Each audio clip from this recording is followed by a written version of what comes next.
तो हेलो दोस्तों, आज हम देखेंगे कि root 2, root 3, root 5, root 6, root 7 या फिर 1/√2, 1/√3, 1/√5, 1/√6, 1/√7 या फिर 2 + 3 √2, 3 - 5 √2। ये सब सारे कैसे एक अपरिमेय संख्या है। जब हम ये सीखे कि √2 कैसे एक अपरिमेय संख्या है, तो इस पे आधारित हम ये दोनों टाइप का क्वेश्चन बना सकते हैं।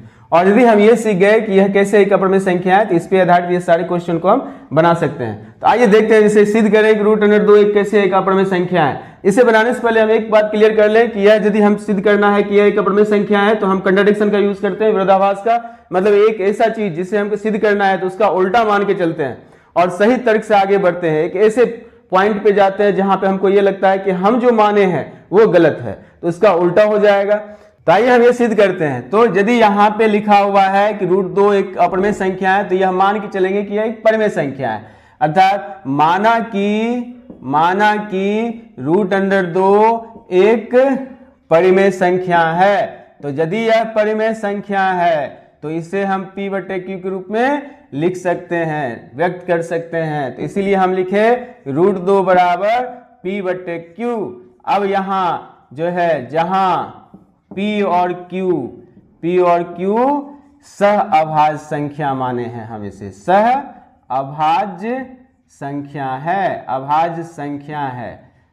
इस P और Q को हम माने हैं कि यह एक सह अभाज्य संख्या है। सह अभाज्य संख्या ऐसी दो संख्या जिसका मौसो 1 प्राप्त होता है। यहाँ P और Q ऐसी संख्या है जो सह अभाज्य संख्या है, यानी इसके बीच में कोई उभयनिष्ठ गुणनखंड नहीं है एक के अलावा। यदि है भी तो हम उसे काट करके सिंपलेस्ट फॉर्म में लिखे हैं।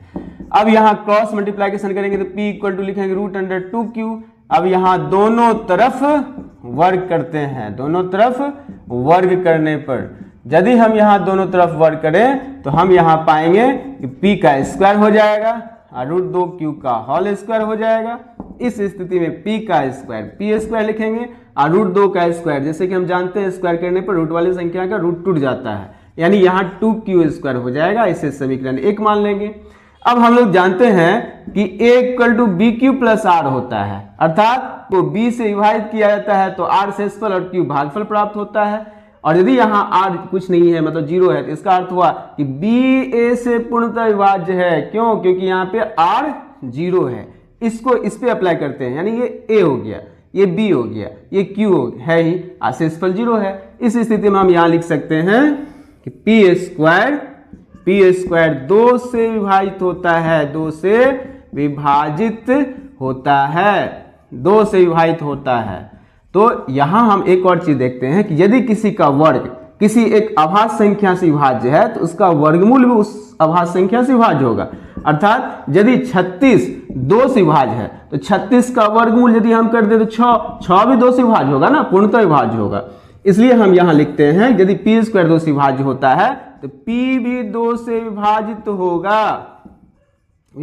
होगा। इस स्थिति में अब यहां देखते हैं यदि P 2 से विभाज्य हो रहा है तो इसका अर्थ क्या है कि P के अभाज्य गुणनखंड में 2 होगा। इसलिए P = 2m मान लेते हैं, जहां m जो है 2 के अलावा कोई एक पूर्णांक है जो गुणा के रूप में है, जहां m एक पूर्णांक है। अब जब यहां पे P = 2m हो गया तो समीकरण 1 से जाते हैं और यहां हमें प्राप्त होता है, यदि P के मान को 2m को हम यदि समीकरण 1 में रख दें तो यहां प्राप्त होगा हमें P की जगह पे 2m का स्क्वायर बराबर 2Q² और यहां हुआ 2 दूना 4m² बराबर 2Q²। और यहां देखते हैं 2 को इस 4 से काट दें तो 2 प्राप्त होता है। यहां 2m² = Q²। अब इसको यदि हम पलट दें, यानी Q² = 2m² लिखे हैं, इसे समीकरण 2 मान लें, तो यहां हम पाते हैं कि Q² भी 2 से विभाजित हो रहा है।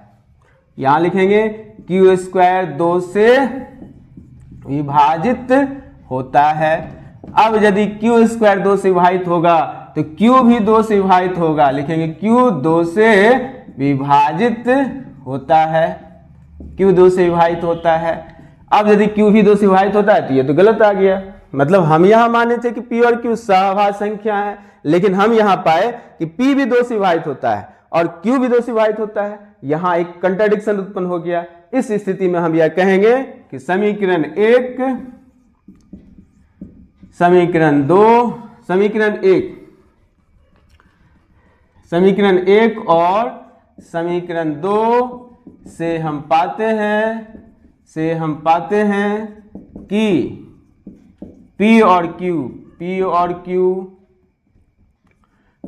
Q दोनों 2 से विभाजित होता है। किससे? 2 से विभाजित होता है, जो उस तथ्य का विरोधाभास है कि P और Q सह अभाज्य संख्या है, सह अभाज्य संख्या है। इसीलिए सह अभाज्य संख्या है, इसीलिए हमारी मान्यता कि √2 एक अपरिमेय संख्या है, √2 एक परिमेय संख्या है, परिमेय संख्या है, अमान्य है, जो हम माने हैं वो मान्य नहीं है। अतः √2 एक अपरिमेय संख्या है। इस तरह से हम इसे सिद्ध करते हैं, और यदि हम इसे सिद्ध करेंगे तो पूरा का पूरा मार्क आएगा, एक भी मार्क नहीं कटने वाला है। नेक्स्ट वीडियो में हम देखेंगे कि ये सब कैसे एक अपरिमेय संख्या है।